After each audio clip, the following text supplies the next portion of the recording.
So we're going to talk a little bit about what has happened since this pandemic. I was not interested in lifestyle medicine until this pandemic hit. When this pandemic hit, we were all looking for treatment, early treatment. We had talked about this as early as March of 2020. We, on our MedCram channel, which we had put up for many years, since 2012, talking about things in medicine, educating physicians about just regular medical topics. When this came out, my wife one day told me, you know, Roger, maybe you ought to put a coronavirus channel, or coronavirus video up on the channel. And it exploded. We went from 400,000 subscribers to over 1 million within months. And it was a way, I believe, that God was using me to talk about some of the things that we know as Adventists in this Adventist church. So I come to you as not only as a physician, as not only as somebody who's a critical care physician who's taking care of COVID patients, but also very uniquely someone who understands the perspective of the Seventh-day Adventist Church in these times. Okay? And so a little bit about what I do as a critical care physician. I work at Redlands Community Hospital. For those of you who know the Loma Linda area, that's a city next door. It's quite an expansive area, goes through to Yucaipa. It's one hospital. They have one intensive care unit in that hospital. And when I am on for the week, I am that person. So nobody dies without seeing me first. Sometimes I'm the last person they see before they die. And unfortunately, we've been seeing quite a bit of that. Somebody, one day, they called me from home. Somebody was riding their bicycle, and a bee flew in their mouth and stung them in the back of the throat. And their throat was swelling up. We couldn't get an airway. I had to come in and put an airway in. Another time, there was a mother that was giving labor and delivery, and she was bleeding out. She had to come to my intensive care. So there's no surgical ICU, cardiac ICU. There's one ICU, and I'm the one in charge of that. So I know what happens in that hospital. I have 5 other colleagues as well that I work with, and fortunately they're working with me. Right, as I speak right now, my wife, who is a hospitalist, is working at the hospital and admitting patients this morning as we speak. So I can tell you what's happening in terms of the boots on the ground. We were surprised a number of actually this year that a study was performed out of Poland, a neurosurgery group that looked at the information that's on YouTube. A lot of information is on YouTube about the pandemic. And they used a validated tool from Oxford to assess the videos. What did they find? They found that if you wanted to have low discern scores, the best thing to watch was news. Okay? They had the lowest scores in terms of completeness and accuracy. However, we were quite surprised and quite tickled when they did list the top 5 videos on their survey, and we found that 3 of those from MedCram were in that top 5.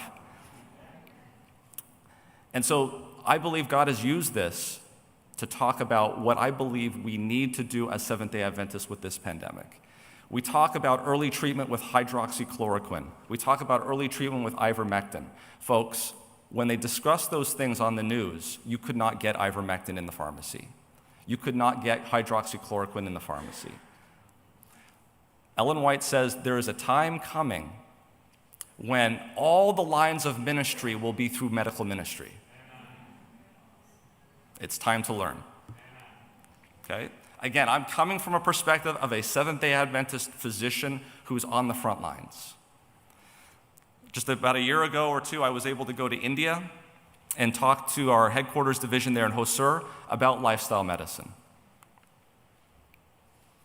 So I'm going to talk to you today about informed consent. When I talk to patients in the intensive care unit, I'm used to giving bad news. I knew things might not be going so well when I arrived at South Bend Airport. Normally when I go to the car rental, I get a regular car, like a Honda Accord or a something bigger, a minivan. The lady behind the desk said, well, we're going to give you an off-road vehicle. So if I need to run out of here, I've got an off-road vehicle, and I can go where you guys can't go. So I'm used to giving bad news, okay? But the point is that I give complete news. I give you the risks and benefits of both sides. And that's what we need to do, okay? I also believe in the Swiss cheese theory. Now, I know that there is vegan cheese that looks like Swiss cheese, but I'm talking about Swiss cheese. What do I mean by Swiss cheese? If there are bullets coming at you and you have multiple slices of Swiss cheese and you're only protected by one slice of that Swiss cheese, some of the bullets are going to come through. You want to have multiple levels of Swiss cheese to prevent the bullets from coming through. Do you understand what I'm saying? If I want to prevent infections in the operating room, the surgeon is going to wear a mask. The nurse is going to make sure that everyone's scrubbed in. The tools are going to be sterilized. The room is going to be under positive pressure ventilation. We have multiple levels of protection. That's how we prevent infections. That's well known in medicine. If I go into the operating room and a surgeon's not wearing a mask, I'm getting off the table, I'm going to another hospital. Okay? We don't say that the surgeon doesn't need to wear a mask because we've sterilized the equipment. They work in different ways. And what has happened, folks, is politicians and people on both sides of the argument are twisting things for their purpose. It's a Swiss cheese model. Because something works, it doesn't mean we don't have to do something else. Nothing is 100%, nothing has no risk. John, I'm trying to give a medical school in 4 years, that we do in 4 years in 30 minutes. This is the basis of understanding. So this is what happens when you go to the operating room. Let's talk about your immune system. Your immune system is divided into two parts. There's an innate and an adaptive immune system. The innate immune system secretes interferon. This is very powerful when you're young. Very powerful. The problem is that the virus has been shown to suppress the innate immune system's interferon response. This has been shown multiple times in scientific journals. You can see here the blue bar. Mild disease occurs when there's high amounts of interferon. Low interferon levels are associated with critical response. And we see this over and over again. Here's a paper that was published way back. What did it show? That when you took monocytes, part of the innate immune system, out of the body at different temperatures, that once you hit about 39 degrees centigrade, there was a tremendous response in terms of interferon. And so what we did was we looked at that, looked back in history, and we have here Julius Wagner Jauregg, back in the 1920s, winning the Nobel Prize of Medicine. Why? How did he do this? He took patients with neurosyphilis before penicillin, injecting them with malaria, causing high fevers, and that cured the neurosyphilis. And then he cured them of the malaria. We had the treatment for that. For that, he won the Nobel Prize. The very next year, in 1928, penicillin was discovered. And this was much easier to use penicillin than the very labor-intensive use of notice what it says, immersion of the individual in a hot bath or placing him in a heat cabinet. How many here in nursing school learned how to do hydrotherapy? It's an art that is lost. Dr. Rubel didn't think so. Dr. Rubel was the medical director of the Boston Sanitarium, the Adventist Sanitarium. And he says in 1918, during their pandemic, the present epidemic of influenza has furnished excellent opportunity to test out the efficacy of rational treatment in dealing with respiratory disorders, especially in conditions accompanying and following attacks of influenza. So what he did was he looked at what they did in the sanitariums and compared it to what they were doing in the army hospitals. Rest, peace, hydrotherapy, fresh air, sleep, sunlight, all of this early on. All of this to improve the immunity of the immune system early on and interferon. So what did he show? And this is the sort of stuff that we ought to think about. This is Ministry of Healing 127. Pure air, sunlight, abstentiousness, rest, exercise, proper diet, the use of water, trust in divine power are the true remedies. Folks, in a pandemic, the way you get hydroxychloroquine from the pharmacy is you need a pharmacist. And then you need a truck driver to bring it to the pharmacist. And then you need a factory to make the medication. And the factory needs electricity to make the medication. Do you think those things are going to happen if you have utter and complete chaos? We need to start to look at where we are. This is not a debate about hydroxychloroquine or not. This is not a debate about ivermectin or not. This is not a debate about a vaccine or not. This is a distraction. Who should be learning to do this? Doctors? Listen to it. Listen to it. Nature's process of healing and upbuilding is a gradual, and to the inpatient seems slow. I hate to tell you this, but you can't do natural remedies when the patient shows up to the ICU. Okay? It's not going to work. It's slow and it takes time. But that doesn't mean that natural remedies is to the exclusion of medications that are properly used in the hospital. If you come in after a car accident to my hospital, please don't tell me not to give you anesthesia when they're doing surgery on you, even though it comes from a very, very profitable organization that manufactures it, and maybe they've had some lawsuits. For your sake, I'm going to give you general anesthesia. Think about this when we're talking about this. Let all inconsistencies be out of our life. Let us not make arguments that makes us look like hypocrites. Counsel ourselves very well about what we should say. Folks, this is my church. We need to be reasonable. This is Loma Linda. Let's go back there. I missed Loma Linda. No. It doesn't look like this anymore. You can't even see the sanitarium. There's so many trees. It's beautiful. So what did he do? Rubel looked at this, and notice what he says. Army hospitals on the left, sanitariums on the right. Notice only 2% of the patients at the sanitarium went on to develop pneumonia when hydrotherapy was used, as opposed to 16% in the Army hospitals, who were treating the fever with aspirin, made by the Bayer Corporation in Germany. This is right after World War I. They said that the German bullets didn't kill as many people as the German Bayer aspirin.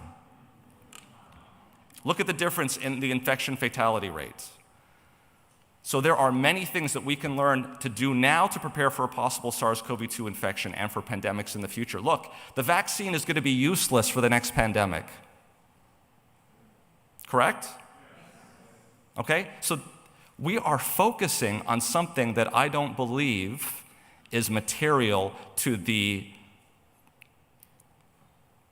task of the Seventh-day Adventist Church. What is the task of the Seventh-day Adventist Church? To spread the three angels' messages.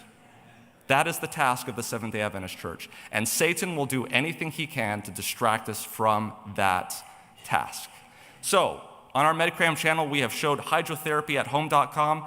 That was made by my friend at Mentone Church, Rodney Bowes. And hydroforthcovid.com. This is something that I would want all of you. This is what we should be focusing on at this point. We should be having conferences and meetings based on how do we learn hydrotherapy and teach it to people around us. This is what we should be concentrating on. The Swiss cheese model, though, says that we shouldn't only concentrate on one thing. The Swiss cheese model says we should do other things. What about masks? Another debacle that we're concentrating on. Do masks work? Yes. Yes, they actually do work. Yes, I know that the virus particle is smaller than the hole in the mask. But the mask is not designed to stop the viral particle.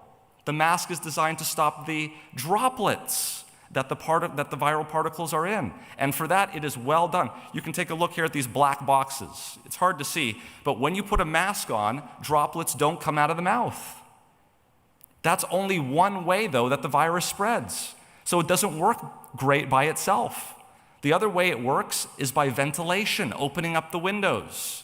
This is what Ellen White talks about. Let us stop allowing politics to come into our thinking. We have been given a great gift. Let us go to the spirit of prophecy.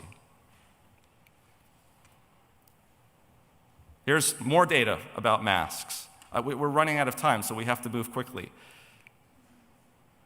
Here's a North Union Reaper, December 17, 1918, page 2. This is a story about the Hutchinson Seventh-day Adventist Seminary that was inflicted with a massive amount of the influenza vaccine. And they did exactly what they were supposed to do, rational treatment, including hydrotherapy. But notice else what they do. If symptoms developed, the patient was required to remain in bed. They isolated. And if you look at pictures of the time of how they treated patients, guess what the nurses were wearing? Masks. Let's not lose it.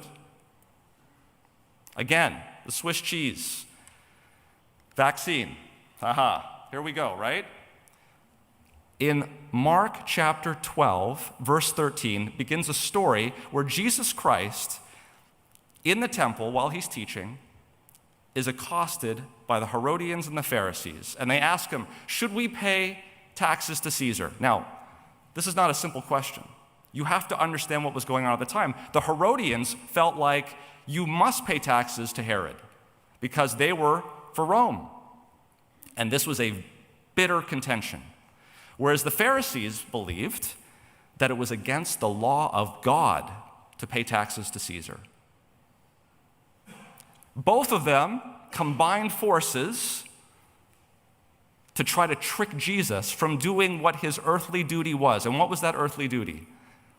To die for our sins. If Jesus made one wrong step, his entire ministry would come to an end. Does this sound familiar? Does this sound familiar, what is going on? And so Jesus had to be very, very careful. Do you know that the entire Roman army was sent out in AD 66? Why? Because of a revolt. Over what issue? Taxes. Now imagine the disciples who are listening to this. Peter, Simon the Zealot. Yes, Jesus, this is your moment. Tell them we should not pay taxes. Get rid of the Romans. Be free of the yoke of Rome because they're oppressive and they're making us do things that we don't want to do.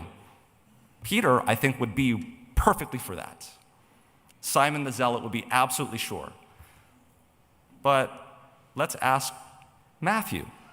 Matthew, what do you think? Do you think Matthew would agree? Matthew the tax collector? In the same Bible, Matthew's book is there, Peter's book is there. Do you see what I'm saying? Do you understand what I'm saying? These people fought until the very end in that upper room. We'll revisit that upper room if we have time. But maybe Matthew would say, you know what? This vaccine is not that new. It's actually been looked at since the 1990s. Here's a paper on the vaccine that was published in Science in 1990. Direct gene transfer into mouse muscle in vivo. So this technology has been around for 30 years. Maybe Matthew might say, you know, I've been in a hospital and I've actually seen people dying. And don't mistake the fact that I'm up here composed to say that what I haven't seen hasn't been life-changing. I've seen entire families get wiped out. And when you leave that hospital, you have to leave everything that you've seen there in that hospital for your own sanity and also because of HIPAA.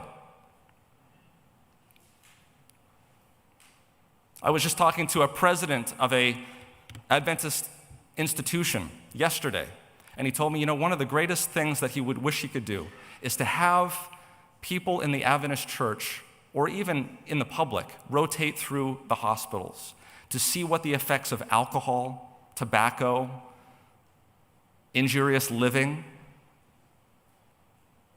does to people. I just called my wife this morning. I said, how many people are in the hospital? How many COVIDs do we have? She said, we have 17 patients with COVID. About 6 or 7 of them are in the intensive care unit on the ventilator. I asked her, how many of those are vaccinated? She said 1. We live in an area that has 50, 60% vaccination in our area. Matthew might say, that's a reason enough. Matthew might say, when you have a SARS-CoV-2 infection, that it creates billions of viruses, all with spike proteins that go to different parts of the body, and on an autopsy, these patients are slowly dying in front of you. Matthew might show you slides and slides of different studies that have been done. SARS-CoV-2 infections and the spike protein and the antibodies that are made against it. Matthew might show data that shows that among Kentucky residents infected with SARS-CoV-2 in 2020, vaccination status of those reinfected during May of 2021 was compared with those of residents that were not reinfected. In this case control study, being unvaccinated was associated with a 2.34 times the odds of reinfection compared with being fully vaccinated. Matthew might take issue with the understanding that natural infection is always better than a vaccine. Hepatitis B, that's a chronic infection in Asia that gives rise to hepatomas, liver cancer. How about cervical cancer? Here's a study out of Sweden that showed that when you give vaccinations against HPV, that you reduce the rate of cervical cancer by 90%. Cervical cancer happens because you get repeated infections over and over again with different types of HPV. The immune system is not stopping repeated infections. The vaccine does. This actually proves the point that Ellen White made. She says people are continually eating flesh that is filled with tuberculosis and cancerous germs. And it's because of this that cancer occurs. She was absolutely right. Viruses lead to cancer. Matthew might show you different cohorts. People who have been infected naturally 12 months ago have low antibody titers. And then when they get the vaccine, their antibody titers go up. Matthew might show you that. Matthew might say, let's look at some randomized controlled trials. The same thing that Daniel and his 3 friends did when they convinced the people taking care of them to eat pulse instead of meat. Might show you all of these New England Journal of Medicine showing no difference in death in the phase 3 trials, and they're still doing the studies at 2 years. Matthew might say about the spike protein. What about the spike protein? Here's the actual study that looked at it, and the author said that this assertion that the spike protein is getting into the blood and causing all of these deaths is way overdone. They had to use special equipment that detects 100 to 1,000 times more sensitive to get down to that level, to be able to find these spike proteins. And by the way, the spike protein in the virus is not the same spike protein that you make in your body. They modified it by putting 2 proline molecules to make it stiffer. We don't have any studies on that. We don't know. Matthew might say that. Matthew might say, oh, here's a study that looked at the issues of myocarditis. Myocarditis after the vaccine. When they look at people who have had myocarditis with the vaccine versus myocarditis from the virus, you're 6 times more likely to get myocarditis from the virus than from the vaccine, based on this study, during a pandemic. What about pediatric patients? None of them have received the vaccine. We have the highest rates of pediatric hospitalization right now. Texas is calling for 2,500 people to come to Texas to help out. Florida is overwhelmed. They have to transfer a patient over 150 miles for ECMO. These are kids. They've never been vaccinated. Let's look at New Jersey data. 59% vaccination only makes up 3% of the hospitalizations. Now that may change, right? The effects of the vaccine may wear off. What about Michigan? 49% vaccinated, only making up 5% of hospitalizations. Right now, this is data. This is the kind of stuff that happens. In Israel, we talk about the Israel. The severe cases are going up among the unvaccinated. Look at data over and over again. Matthew might say, you know what? Maybe it's not so bad that we're paying taxes to Rome. After all, every government that is set up by God. Here's data that shows that when you get the vaccine, the 3rd dose now that they're giving in Israel, 2.5 times more protected from infection than those who only received the first doses. I mean, there's lots of data out there. You have to be able to do your work. I'm going to skip through these because this is not really the thrust of my talk. I'm just telling you, there's a lot of data. Look, let's look at this one, for instance. Okay, on the left-hand side is what happened in England. So the red, left-hand side of the red is infections, right-hand side of the red is mortality. Okay, now with the 3rd wave in England, the left side of that curve is infections, but the right side is mortality. We have decoupled infection from mortality. Let me tell you straight, I've gotten calls from nursing homes in Los Angeles. They tell us that their entire nursing home has turned positive for COVID, even though they're vaccinated.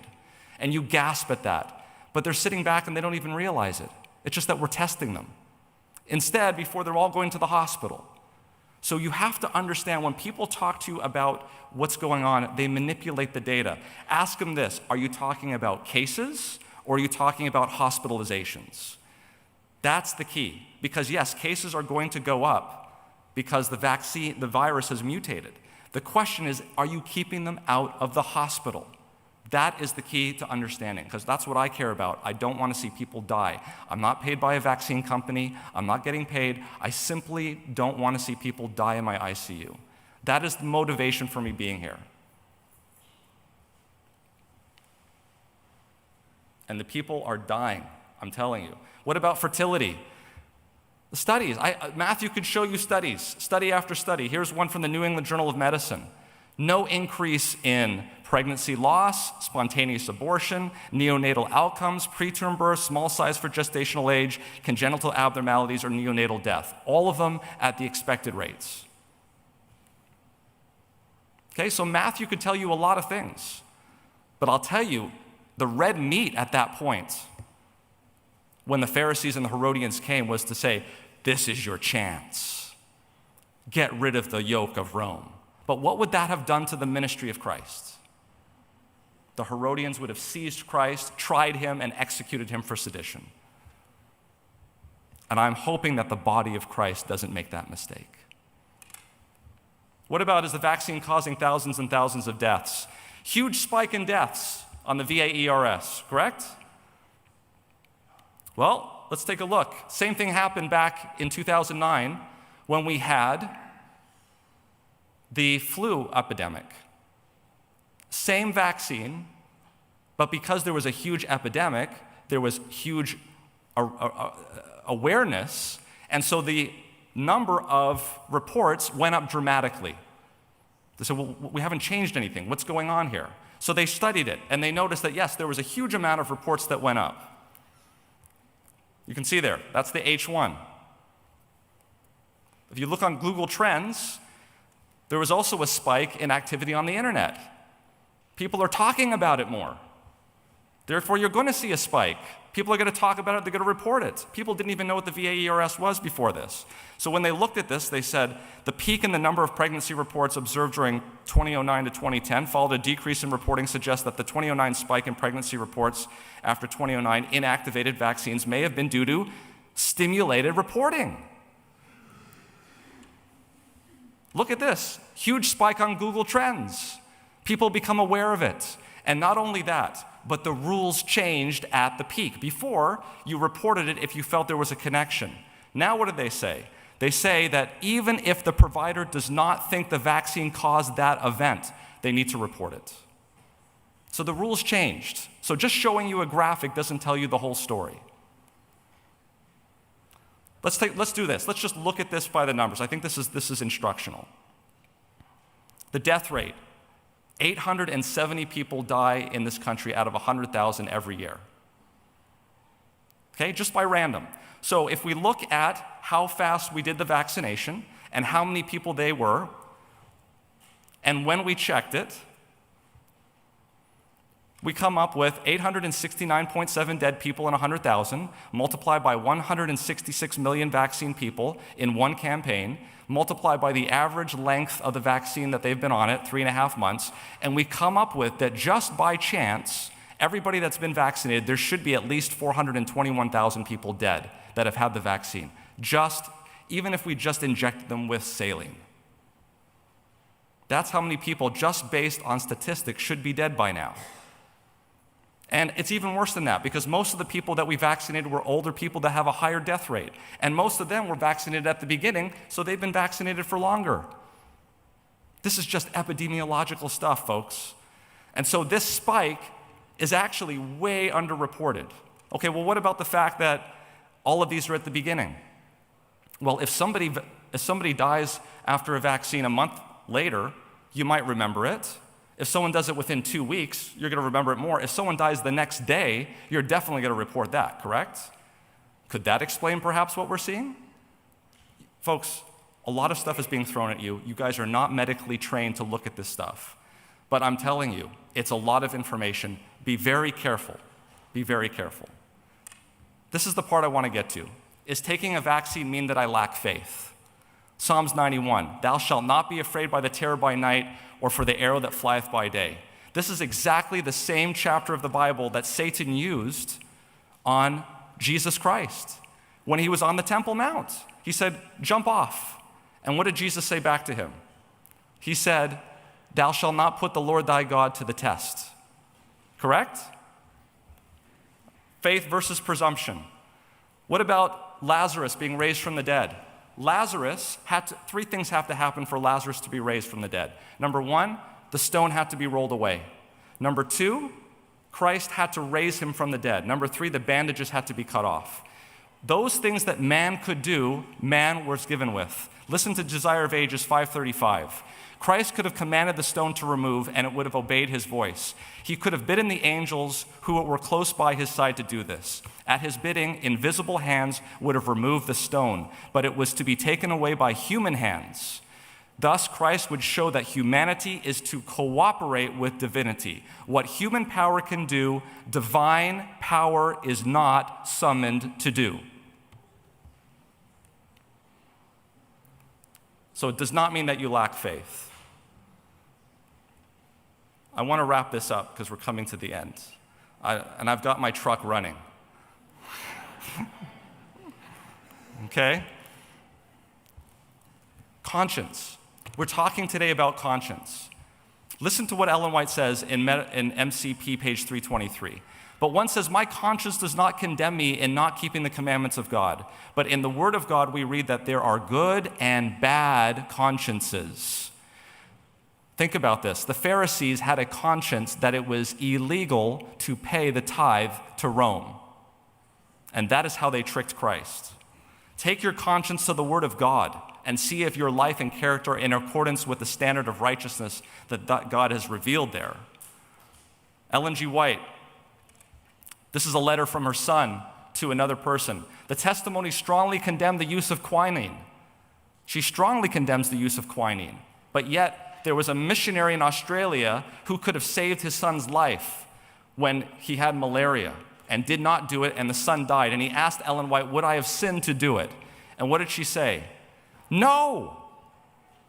You are expected to do the best that we can. It is our business to learn to do without these things that are harmful to the system. The warning given us regarding use of poisonous drugs should not lead us to see our friends die when we know that the use of the drug would save life.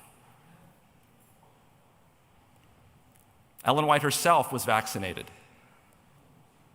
So I will leave it to you here.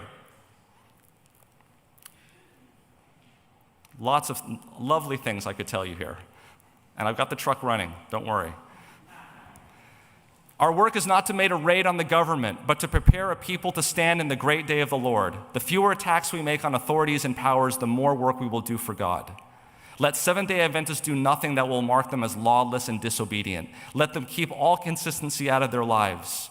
Our work is to proclaim the truth, leaving the issues with the Lord. And finally, this one. This is the main one. And this is the one that Christ followed himself. Christ listened to Ellen White. Whatever the opinions you may entertain in regard to casting your vote in political questions, you are not to proclaim it by pen or voice. Our people need to be silent upon questions which have no relation to the third angel's message. If ever a people needed to draw nigh to God, it is Seventh-day Adventists. There have been wonderful devices and plans made. A burning desire has taken hold of men or women to proclaim something or bind up with something. They do not know what. Listen, but the silence of Christ upon many subjects was true eloquence. What did Christ respond to the Herodians and the Pharisees? Render unto Caesar that which is Caesar's, but render unto God that which is God's.